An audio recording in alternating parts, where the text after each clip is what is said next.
Our guest covers the biotech industry, and that's the theme for Hot Picks today. We're joined by Robert Driscoll, Senior VP of Equity Research at Wedbush.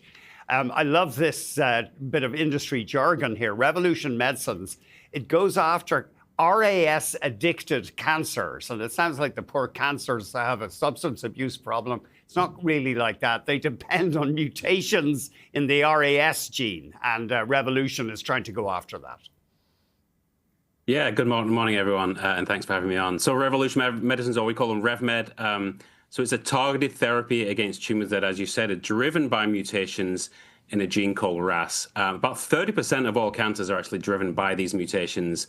Most frequently mutated gene in cancer. We've had a lot of trouble trying to drug it over the last kind of 30 years. Even 10 years ago, we still called it undruggable. Lots of companies still trying.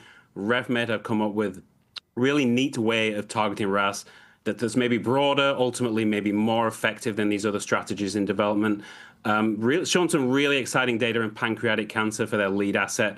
Really hard to drug disease. They're in late stage clinical trials now in the second line of pancreatic cancer. Just started late stage trials in the first line. And we think in the next few years, we're really going to have a strong franchise in this disease. Really notably, RevMed was recently one of the first recipients of the Commissioner's National Priority Vouchers. This is essentially allowing them as speedy approval, so it seems the FDA's highly supportive. And we recently saw some really compelling data in lung cancer as well. So we'll see some more data there next year. Ongoing clinical updates across the programs here. We think shares are going to continue to drive higher here. Company has about $2 billion in cash, so really building for that long term, that next stage of growth, and essentially well capitalized now into commercialization as well. So these are signaling proteins or genes, and they just go into a permanently on state, and that's the core of the problem. Yeah, exactly. And it's they switch up between on and off, and some of the strategies have gone after the off switch, some have gone after the on switch, and we think RevMed is really the best solution of going after the on switch. Monte Rosa Therapeutics is your next idea, and they are working with molecular glues. Can you tell us what they are, please? Yeah, so a brand new kind of class of therapeutics here, molecular glue degraders. So instead of binding to a disease-caused protein and hoping that protein is inactivated somewhat, it actually causes it to be destroyed or removed from the cell completely. So this has a number of theoretical advantages versus traditional drugs that just bind these proteins. So it should be longer acting, potentially more effective. And then it opens up new targets for development that we haven't been able to go after before. So Monte Rosa's platform, it is fueled by AI to help design these new molecules. They currently have 3 programs in the clinic. The first is in for prostate cancer. We'll see clinical data for sometime in the next few weeks. The second program was for novel autoimmune disease that target. Recently partnered with a big pharma company called Novartis. They'll pay for those late-stage clinical development for them. And then the third program just went into the clinic for inflammatory diseases, and we'll see data for that in the first half of next year. Really excited about that. So next-generation drug development platform has been really productive, and we think it's undervalued here. Cash balance here is about $400 million as of that last quarter, and we expect that to fund operations through 2028. And finally, a player in cancer treatment, Cura Oncology. What is their particular angle?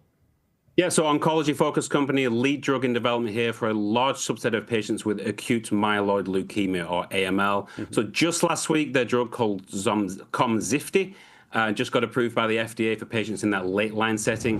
Very few options, unfortunately, for relapsed or refractory AML patients. But we think the profile of Komzifti makes it really attractive for doctors and, of course, patients. So we see a strong launch ahead that we expect to drive the stock higher. Maybe more importantly, the way the FDA kind of views this drug, we think that profile is going to be allowed to be used in frontline settings as well. So really big market. Patients might be less sick. They might demand that their therapeutics have a safety profile that kind of matches Komzifti. So current late-stage clinical development there. We'll see some data there at the large hematology meeting in December that we can get excited about. Current does have another targeted oncology drug in development for renal or kidney cancer. We'll see data for that in 2026. Again, hoping to drive shares higher there. Cash here is $609 million as of last quarter, and then they do have a development partner here in a Japanese pharma called Kyowa Kirin as well. One of the frightening things about cancer is that it evolves within the body and develops resistance. Is that part of what Cure is trying to deal with here? Yeah, exactly. So, a lot of the time, these targeted oncology drugs are essentially playing whack-a-mole. Cure is basically trying to end that process and then maybe turn these cancer cells into more normal cells. So that's their kind of particular strategy. Yeah, it's incredible. And the cancer cells, of course, they cooperate with each other. They're part of us, but they're not a helpful part of us. We'd better leave it there. Thank you very much indeed, Robert. Thank you. Robert Driscoll, Senior VP of Equity Research at Wedbush.